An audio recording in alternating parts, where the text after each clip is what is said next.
A starving peasant woman knocks on the castle door, begging for bread for her children. But what the prince did was...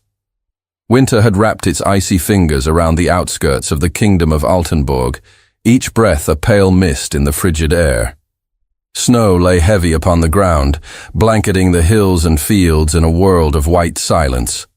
The skeletal trees stood rigid against a sky the color of slate, and the wind prowled through the village of Kirchfeld with a mournful howl.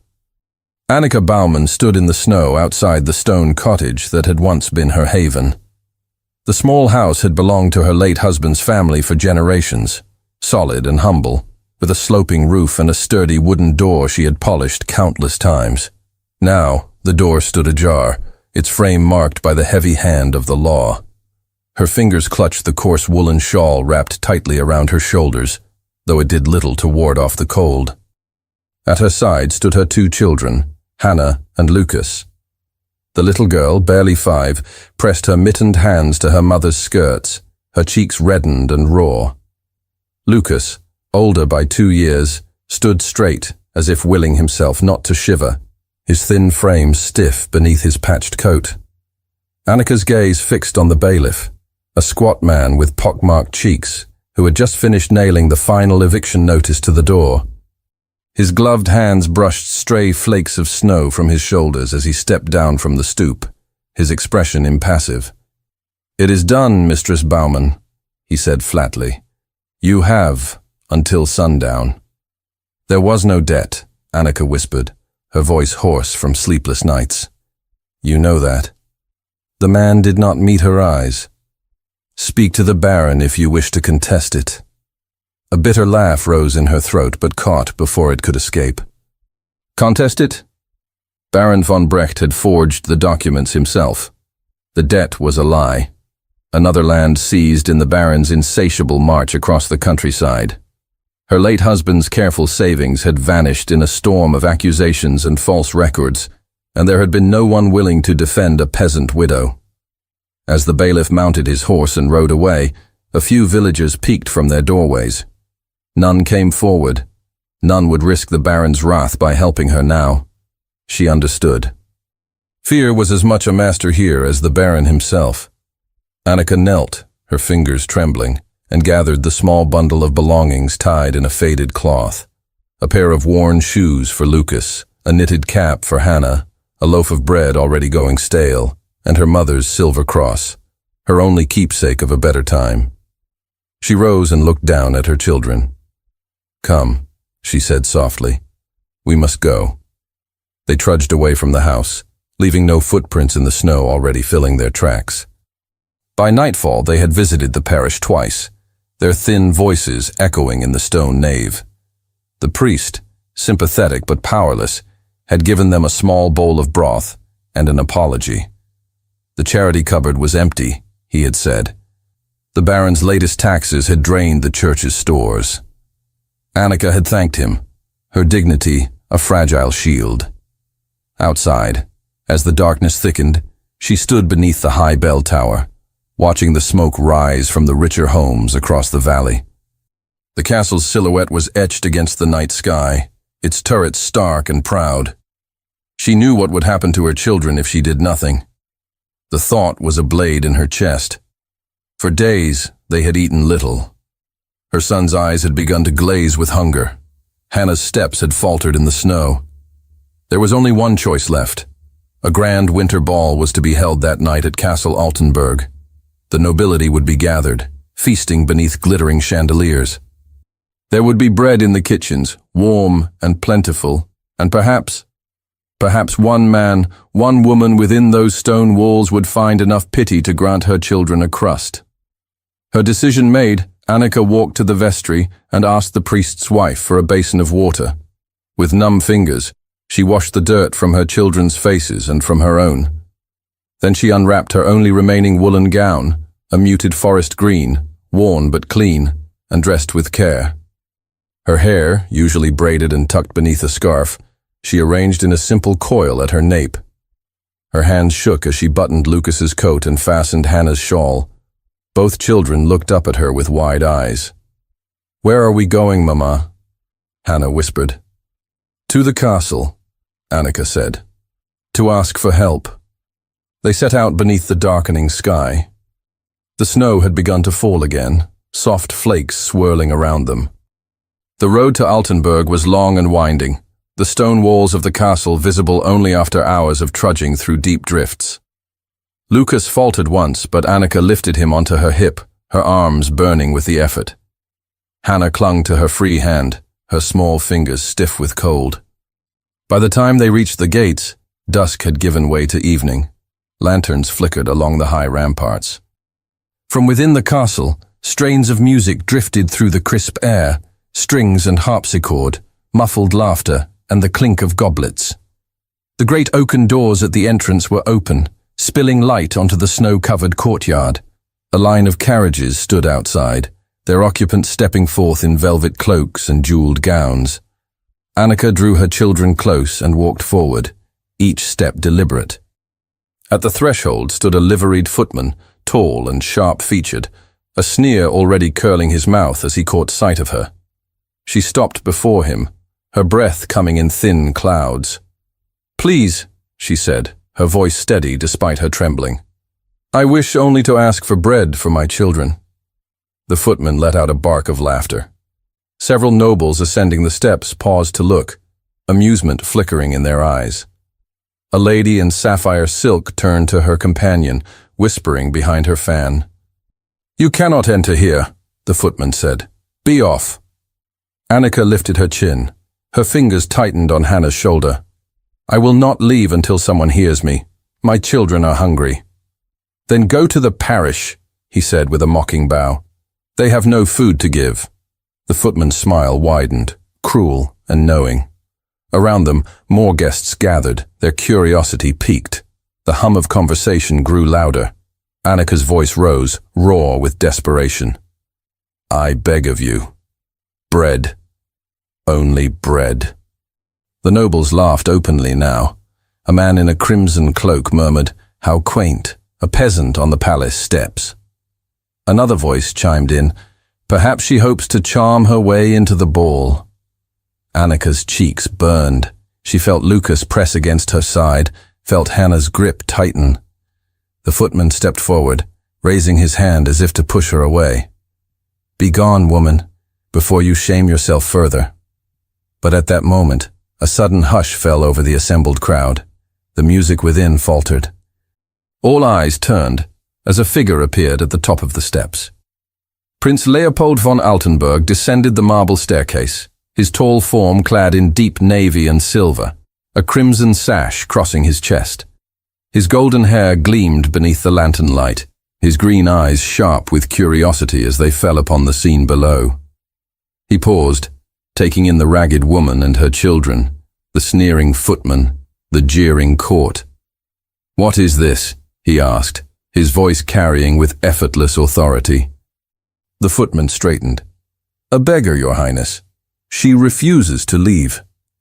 Prince Leopold's gaze swept over Annika, lingering for a moment on her tear-streaked cheeks, the protective way she held her children. Then his expression hardened. "You will not lay a hand on her," he said, voice low but edged with steel. "Bring them inside." A murmur rippled through the crowd. The footman paled. "But, Your Highness—" "Now." The footman hesitated, then bowed stiffly and turned. Slowly, almost reluctantly, he reached for the door and pushed it wider. Annika, bewildered and frozen, watched the door swing open beneath the glittering gaze of the court. The moment Annika crossed the castle threshold, a wave of warmth washed over her, so sudden it made her breath catch. The air inside smelled of beeswax polish, roasted meats, and something sweet she could not name. For an instant, her body swayed from exhaustion and relief, her legs nearly buckling beneath her. The footman who had sneered at her now led them briskly down a long stone corridor. His mouth was set in a thin line, eyes fixed ahead as if guiding a procession of ghosts. No words were exchanged. The sound of her worn boots on the polished flagstones echoed faintly beneath the distant strains of music drifting from the great hall above. Her children clung to her skirts in silence, their small faces pale beneath the flickering glow of wall sconces. Lucas's lips were blue at the corners, and Hannah's tiny hand trembled in Annika's grasp. They descended a narrow stairway that led to the lower levels. The air grew warmer, tinged with the rich aroma of baking bread and simmering broth. At last, the footman pushed open a heavy door with a grunt, revealing the vast castle kitchens. Inside, light and life swirled together. Copper pots gleamed from ceiling hooks. Massive hearths roared with flames, spit-turners creaked under the weight of roasting game, and the clang of knives rang against wooden boards. Servants moved swiftly through the space, some in crisp aprons, others in faded smocks. The moment Annika entered, the room stilled. Heads turned, conversations halted mid-word. A few murmurs rose, low and disbelieving. "A peasant?" someone whispered. "From the gates," came another voice, sharp with curiosity. The footman cleared his throat and addressed a stout woman standing near one of the hearths. Her hair was iron gray and pinned into a severe bun. Her back was ramrod straight beneath a dark woolen dress and white apron. "Frau Reinhardt," he said with stiff formality. "By the prince's command, the woman and her children are to be given food and a place to rest." Frau Reinhardt's eyes narrowed beneath heavy brows. Her gaze swept over Annika, lingering on her tattered shawl and the thin, hungry faces of her children. Whatever judgment she held behind those sharp eyes, she did not voice it aloud. "Very well," she said crisply. "Come this way." Annika murmured her thanks, her voice scarcely audible. She followed the housekeeper across the bustling kitchen to a low bench near the largest hearth. The stone floor was warm beneath her feet, the fire's heat wrapped around her like an embrace after the merciless cold outside. With efficient gestures, Frau Reinhardt summoned a young scullery maid. Moments later, steaming bowls of broth and thick slices of bread were set before them. Annika helped her children to the food first, watching as they ate with ravenous haste. When she finally lifted the spoon to her own lips, the broth burned her mouth, but she hardly cared. It was warmth. It was life. "You may rest here for tonight," Frau Reinhardt said, her voice low but not unkind. "But mind yourself. The nobles will not take kindly to your presence, even at the prince's behest." Annika met the woman's gaze squarely. "I have no wish to cause trouble." The housekeeper's expression softened by a fraction. "See that you don't. We have enough of that already." Wordlessly, Annika nodded. As the evening deepened, she wrapped her children in the provided blankets and settled them beside the hearth. Hannah fell asleep almost instantly, her small body curled against Lucas's side. Annika sat with her back against the stone wall, eyes half closed, the warmth finally easing the ache in her bones. Yet her mind remained restless. Gratitude warred with unease. The kindness of the prince was unexpected, but she had no illusions about her welcome here. This was a place of wealth and power, and she had entered it as an unwelcome shadow. When dawn broke, Annika was already awake, her children still sleeping soundly. The kitchen had come alive again, though the bustle was quieter in the early hour. She helped clean the bowls they had used, earning a wary nod from one of the scullery maids. She was folding the last of the blankets when the kitchen door swung open and a familiar figure stepped inside. Prince Leopold.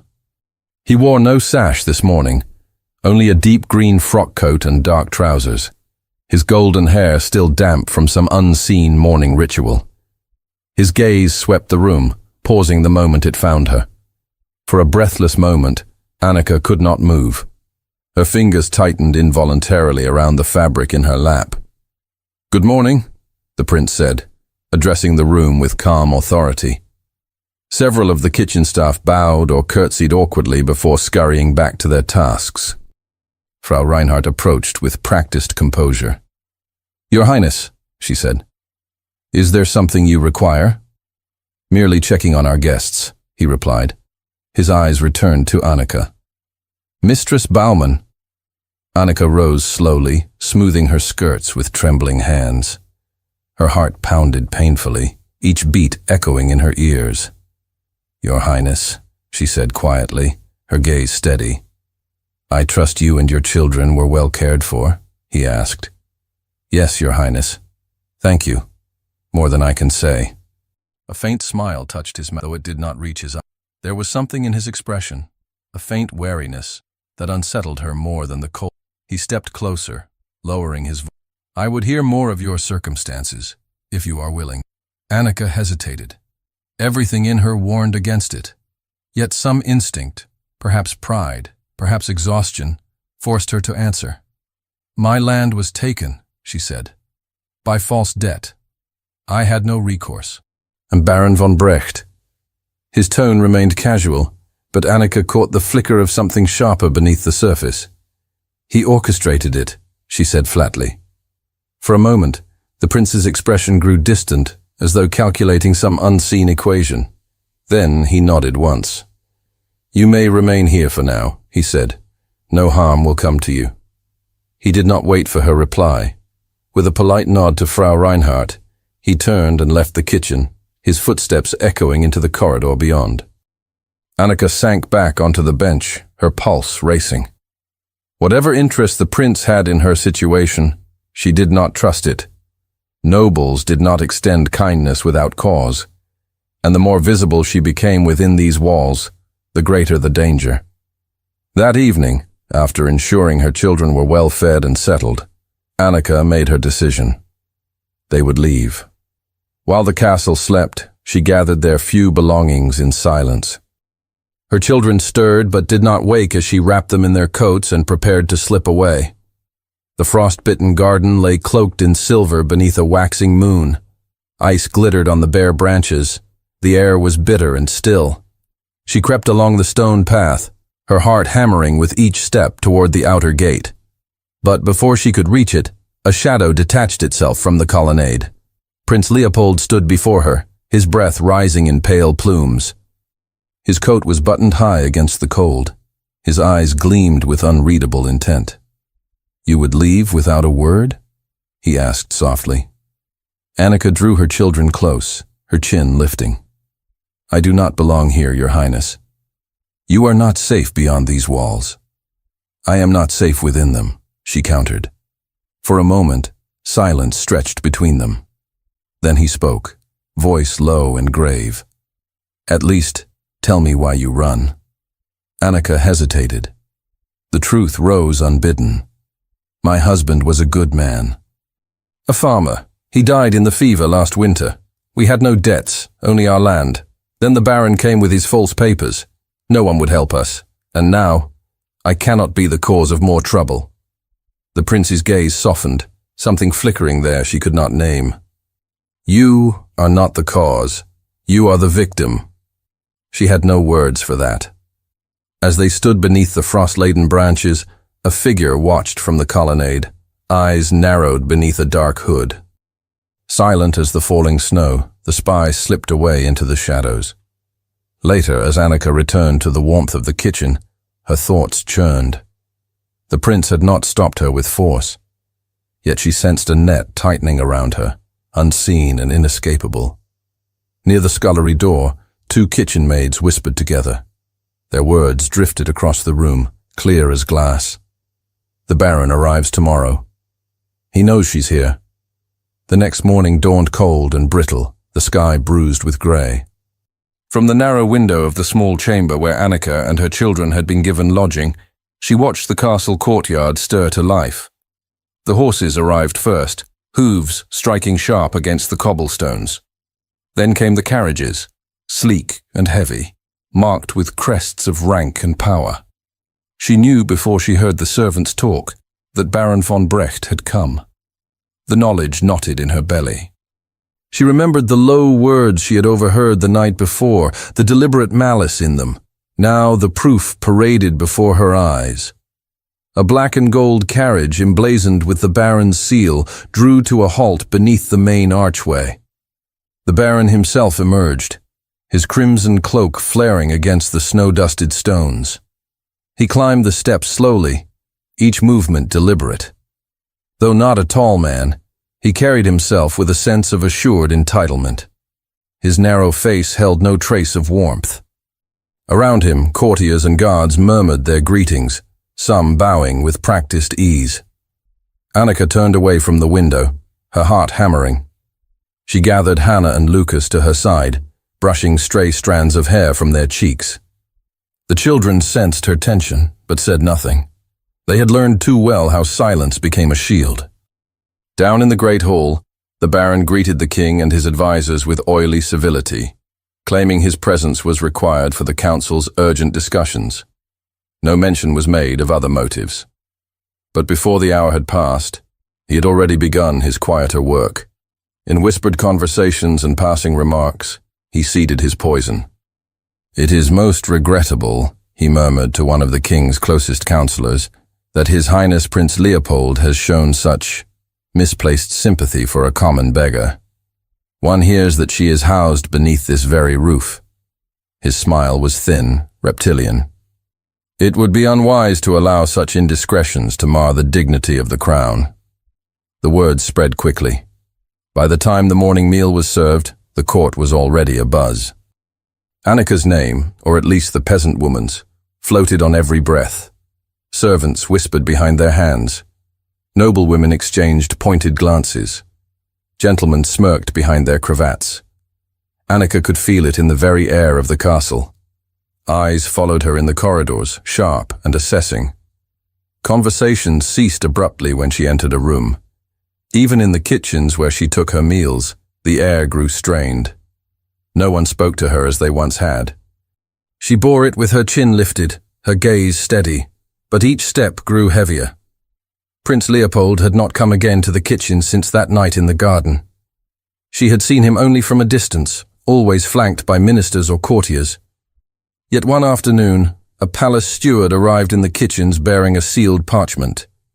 Frau Reinhardt passed it to her in silence. Annika unfolded the letter with trembling fingers. "By my invitation and the king's consent, you are requested to attend the royal luncheon tomorrow. You shall be seated among honored guests as a sign of courage and fortitude. Attend as you are." It was signed with Leopold's hand. The letter rested in her lap long after she had read it. She knew the danger of such a summons. To appear openly would court greater scorn. Yet to refuse was impossible. A summons from the royal family could not be denied. The following morning, she prepared as best she could. Her forest green woolen gown had been brushed and mended, but it was still plain beside the silks and velvets she would soon face. She braided her hair neatly, coiling it at her nape. No jewelry adorned her neck. Her only adornment was the silver cross she tucked beneath her bodice. Frau Reinhardt regarded her with a rare glimmer of approval as she fastened her cloak. "Hold your head high," the housekeeper said quietly. "You have more dignity than any of them." Annika pressed the woman's hand in silent thanks. When she entered the great dining hall, a hush swept through the gathered nobility. The long table gleamed beneath the crystal chandeliers, set with porcelain and silver. The air was thick with the scent of roasted meats and fragrant wine. At the head of the table, the king sat, his expression unreadable beneath a heavy brow. Prince Leopold stood at his side, tall and composed, though his eyes sought her at once. A footman guided Annika to her seat, beside the prince. The ripple of shock that followed was palpable. Fans fluttered with nervous speed. Men leaned to their neighbors, their whispers sharp and eager. Annika sat with deliberate grace, folding her hands in her lap. She met no one's gaze, focusing on the steady rise and fall of her breath. When Leopold spoke to her softly of her courage and justice, his voice was gentle yet firm, meant for others to hear. She answered with equal calm, though inside her heart trembled. Throughout the meal, the tension coiled tighter. Each bite of food tasted like ash. The Baron sat several places away, his icy gaze fixed upon her. His smile never reached his eyes. When the luncheon ended, the courtiers surged from the room like restless birds. Annika rose, intending to return to the safety of her chamber, but a cold voice stopped her. "Mistress Baumann." Baron von Brecht stood before her, blocking her path. The corridor was near empty, save for a few lingering servants. She faced him with every ounce of steadiness she possessed. "My lord." The Baron inclined his head mockingly. A remarkable ascent, I must say. From the fields to the prince's table in a matter of days. Such ambition. I have no ambition but to see justice done, she replied. He stepped closer, his voice dropping to a poisonous murmur. Be careful, mistress. The court is not blind. They see the way you ensnare him, but such games end poorly for those without rank or name. You will be cast aside when he tires of you, if you are fortunate. Annika's throat tightened, but she forced her voice steady. I seek no favor from the prince, only what was stolen from me. The baron's smile thinned to a blade. Do not deceive yourself. Your presence here shames the crown.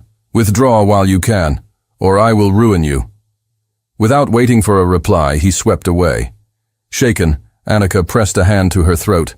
The encounter left her chilled to her marrow, but resolve flared within her. She would not cower. In the days that followed, Prince Leopold sought her more openly. Their encounters, brief though they were, hummed with unspoken emotion. A glance across a corridor, a quiet exchange in the gardens, a moment of stillness that left her breathless. Yet the opposition mounted. Courtiers who once ignored her now watched with open hostility. Rumors twisted through the castle like smoke. Summoned to a private audience, Prince Leopold faced the king's stern command. You are a prince of Altenburg, the king warned. Your duty lies with the realm, not with a peasant woman. End this folly, or you will answer for it. Leopold's answer did not reach her ears. But that evening, a formal summons arrived at her chamber, delivered by the royal steward. By the king's command, she was to leave the castle within the hour. Annika received the notice in silence. She folded it carefully, then turned to her children. Lucas and Hannah clung to her as she packed their few belongings. Her hands were steady, her heart a stone. She would not beg. She would not plead. As she tied the bundle of clothing and lifted her shawl, a sharp knock sounded at the door. A palace page entered, breathless. Prince Leopold requests your immediate presence in the royal council chamber. Annika stood frozen, one hand still wrapped around the rough bundle of her meager belongings. The page's urgent words echoed in the cold, dim chamber. Prince Leopold requests your immediate presence in the royal council chamber.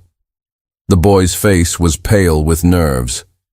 His gaze flicked to the small bundle in her arms, to the children huddled on the narrow bed, and back again. Annika's heart beat wildly, too fast to be contained. What awaited her there? Her first instinct was to refuse, to protect herself and her children from further humiliation. Yet the command came from the prince himself, and after all that had unfolded, how could she turn away now? Setting her chin, she wrapped her shawl tightly about her shoulders, lifted her bundle, and with a quiet word to Lucas to tend to his sister, followed the page from the room. They moved swiftly through the winding corridors. The page said nothing more, his pace brisk. Each step echoed against the stone walls, the weight of unseen gazes pressing upon her like a living thing. Whispers followed her passage, curious, scornful, disbelieving. The air grew colder as they neared the council wing. Annika's grip tightened around her bundle. Her breath caught when they reached the great carved doors of the Grand Council chamber, their panels etched with the royal crest of Altenburg. 2 guards stood before them, somber and straight-backed. At a nod from the page, one pulled the massive door open with a low groan. Annika stepped inside, the vast room swallowing her. The chamber was ablaze with light from towering windows and glittering chandeliers. Along the curved walls, courtiers and advisors stood in close ranks, their fine garments shimmering with silks, velvets, and gleaming metals. At the head of the chamber sat the king himself, his heavy frame draped in regal black and crimson. His expression was carved from stone, mouth a thin line, eyes hooded. Baron von Brecht stood to one side, composed, but pale. His gaze landed on Annika like a blade. And at the center of it all, Prince Leopold stood alone. He faced the assembly, tall and unwavering. His frock coat was tailored to perfection, deep navy and silver, his hair gleaming beneath the chandeliers. His green eyes blazed with fierce resolve. As the chamber door closed behind her with a resounding thud, a wave of murmurs rose. "She's here." The peasant, brazen to show her face. Annika fought the urge to retreat. Her feet felt leaden as the page guided her toward the front of the room. She could feel every stare upon her sharp as needles. The bundle in her arms seemed to burn against her skin. At a gesture from Leopold, the murmurs stilled. "My lords," he said, his voice clear and resonant, "before we proceed, it is necessary that you hear the truth." Another murmur swept through the room. The king's frown deepened, but he made no move to interrupt. Leopold lifted a stack of documents from the table before him. "These," he continued, "are records obtained from the magistrate's archives alongside evidence gathered from the accounts of Baron von Brecht's estate." Baron von Brecht stiffened, a muscle twitching in his jaw. Leopold's voice sharpened. "They reveal a deliberate pattern of forged debts and falsified land claims, all designed to dispossess vulnerable families, including that of Mistress Annika Baumann." Gasps rippled through the court. Some advisors exchanged uneasy glances. The Baron's lips thinned to a pale line. "A prince accuses without proof?" von Brecht sneered. "I accuse with proof," Leopold countered coldly. He held up a parchment. "Here is a deed to the Baumann farm, bearing a false signature and an altered debt ledger. The original document, recovered from the late magistrate's personal effects, shows no such debt existed." A stunned silence fell. Even the king's impassive mask cracked faintly at the edges. Leopold's gaze swept the room. "This is not the act of a just nobleman. It is theft, committed under the shield of title and wealth." A wave of voices surged forth, some in outrage, others in shocked disbelief. "Is it true? Such audacity! How could the council allow this?" Through the tumult, Annika stood trembling, her bundle clutched to her breast. Every instinct screamed for her to flee, yet she stood her ground. Then Leopold turned toward her, his expression gentled. "Mistress Baumann," he said, "you have suffered in silence. Will you now speak?" The room seemed to narrow around her. Her throat closed painfully. For a moment she could not breathe. Then, as if from some wellspring she had not known remained, her voice rose. "I am Annika Baumann," she began, her words faltering at first. "My husband, Martin Baumann, died last winter. We owed no debts. Our farm was ours by right. But when I buried him, the Baron's men came with papers I had never seen." A rustle of shock greeted her words. She forced herself onward. "They said my husband had borrowed against our land, that he had left us in debt. It was a lie. I pleaded, showed them our records, but they would not listen." Her voice steadied, each word gaining strength. "My children and I were driven from our home in the dead of winter. No one would help us. I came here only to beg bread for my children. I never sought to shame this court." When she finished, the chamber remained hushed. Her hands trembled, but her chin was high. A low murmur began, different this time, words of sympathy, of admiration. Such courage. She speaks true. Even among the nobility, heads began to turn. The tide was shifting. Leopold faced the court once more, his voice unwavering. "You have heard her. You have seen the evidence. I will not stand idle while injustice festers within these walls." His gaze lifted to the king. "Nor," he said softly, "will I abandon the woman I have come to admire and care for. I speak openly. My affection for her is sincere, and I will not be dissuaded." The chamber erupted. Shouts and gasps filled the air. The king rose sharply, his face dark with fury. His voice thundered. "Enough!" Silence fell once more, but the damage was done. The whispered support was no longer whispers alone. The king's gaze raked the room. He could see it, the shifting loyalties, the questioning eyes. Reluctantly, his voice rang out. Baron von Brecht will face full inquiry. Until such time, Mistress Baumann shall remain under the prince's protection." The Baron's face drained of color. He bowed stiffly, lips pressed into a thin line. Annika swayed faintly, her heart thundering. She scarcely heard the formal dismissal as the council broke apart. Later, the sun had sunk low, and the castle stood hushed beneath a pale sky. In the quiet of the ancient chapel, where flickering candles cast long shadows across stone and glass, Annika found herself alone, until the prince entered. She turned at the soft footfall, her breath catching. "You should not be here," she whispered. "And yet I am," he said. For a moment, neither moved. Then he crossed the space between them, his voice low. "I cannot deny what I feel for you, Annika. Whatever comes, I will face it. With you." Tears stung her eyes. "I do not wish to bring ruin upon you." His fingers brushed her cheek, tender and reverent. "You bring me hope." In that fragile, stolen moment, the last of their barriers fell. Their lips met, hesitant at first, then deepened by the certainty of what lay between them. When they parted, his forehead rested gently against hers. "Together," he murmured. "Together," she breathed. As they stood entwined beneath the ancient vaulted ceiling, a soft knock echoed through the chapel. A messenger entered, bowing low. "A sealed letter for His Highness. The king demands your presence, at once." The letter's seal bore the king's crest in heavy red wax.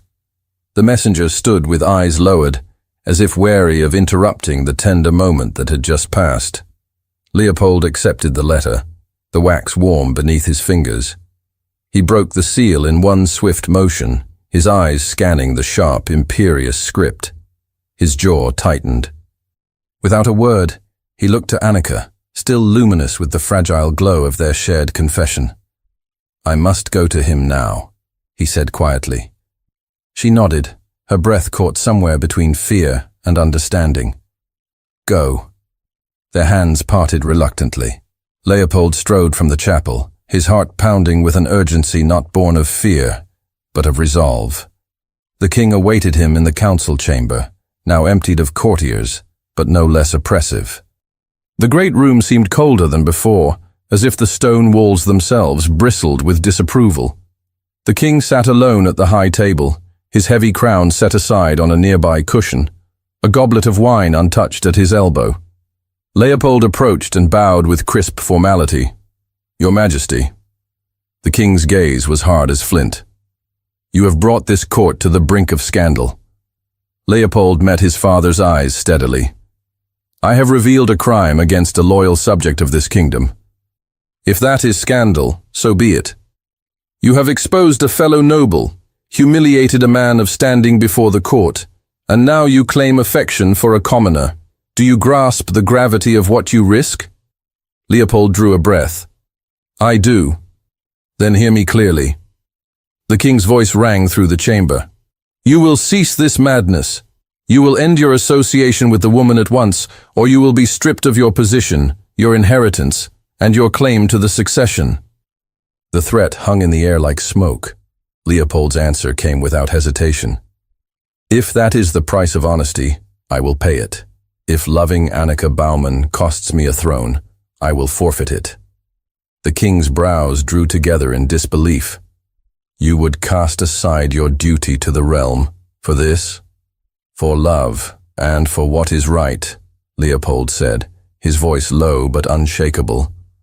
"I will not marry for convenience. I will not take a wife chosen by politics when my heart belongs elsewhere." The king's hand closed around the stem of his goblet, knuckles whitening. For a moment, silence stretched thick between them. Then the door opened quietly, and the royal steward entered, bowing deeply. "Sire," he murmured, "I beg pardon, but there is news." The king waved him forward. The steward's voice remained soft, but the words carried. "There is growing unrest among the people. Word of the prince's defense of the peasant woman has spread beyond the castle. The city's merchants, guildsmen, and several members of the lower council have voiced support for His Highness. The king's face darkened. The steward continued. In addition, certain progressive members of the court have made their sympathies known. There is considerable pressure mounting. Leopold watched his father closely. Beneath the king's fury, calculation stirred. He was a ruler first, and rulers did not ignore the currents of their realm. At last, the king leaned back in his chair. His voice, when it came, was cool and grudging. So be it. I will not court open rebellion over this matter. If you must have the woman, so be it. Leopold held himself still, waiting. But understand this, the king went on, steel beneath the words. There will be no royal parade, no grand ceremony. The union will be modest and private. I will not have the crown's dignity paraded through the streets. A slow breath left Leopold's lungs. I accept your terms. The king's eyes narrowed. She will be princess consort in name, but do not expect easy acceptance. You have chosen your path, my son. You must walk it. I will, Leopold said simply. Dismissed, he bowed and left the chamber, the heavy door closing behind him with a muted thud. When he reached the small chamber where Annika waited, she rose at once, searching his face. It is done, he told her. We have their consent, grudging though it is. Tears shimmered in her eyes, her hands pressed to her mouth. I never wished to cause you this. You caused me nothing but joy, he said softly. He reached for her hands, drawing them gently to his chest. We will marry, and none shall gainsay it. The days that followed passed in a strange golden haze. Preparations were made swiftly, quietly. The ancient chapel within Castle Altenburg was chosen for the ceremony, a place of solemn beauty untouched by the splendor of the grand cathedral. Annika moved through those days with a heart both soaring and trembling. The castle seamstress brought her a simple gown of ivory silk, its lines unadorned but graceful. In the quiet hours, Annika braided Hannah's hair, kissed Lucas's brow, and whispered to them of the life soon to come. When the day arrived, spring had begun to touch the land. The snow lingered in shaded corners, but the air smelled of thawing earth and distant blossoms. The chapel glowed with candlelight. Along the narrow pews stood those who had remained loyal and kind. Frau Reinhardt, several sympathetic courtiers, a handful of merchants and townsfolk granted leave to attend. The king did not appear, but his absence was no surprise. At the front of the chapel stood Leopold, his gaze fixed upon the door. When Annika entered, her children at her side, a hush fell. She moved with quiet grace, her children walking proudly with her. Hannah carried a small posy of snowdrops, Lucas holding her hand with solemn strength. Leopold's breath caught. In that moment, nothing else existed.